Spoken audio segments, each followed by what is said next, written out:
সোমবার ইরানের টানা ক্ষেপণাস্ত্র হামলায় দক্ষিণ ইসরায়েলের একাধিক অঞ্চলে বিদ্যুৎ সংযোগ বিচ্ছিন্ন হয়ে গেছে।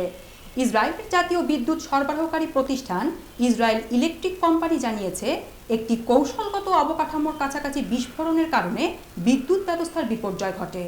ইসরায়েলের জ্বালানি মন্ত্রী জানান, বর্তমানে প্রায় ৮,০০০ ঘরবাড়িতে বিদ্যুৎ নেই, তবে ৩ ঘন্টার মধ্যে বিদ্যুৎ পুনরুদ্ধার করা সম্ভব হবে বলে আশা করা হচ্ছে।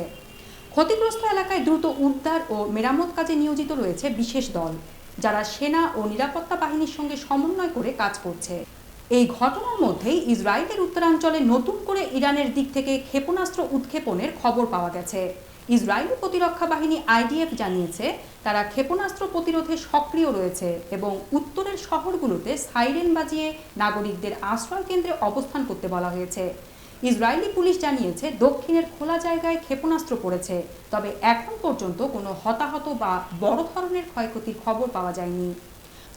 সুরক্ষা নিশ্চিত করতে ঘটনাস্থলে রয়েছে বোমা নিষ্ক্রিয়কারী দল। বিশ্লেষকরা বলছেন, এই ধারাবাহিক হামলা মধ্যপ্রাচ্যের যুদ্ধ পরিস্থিতিকে আরও জটিল করে তুলেছে।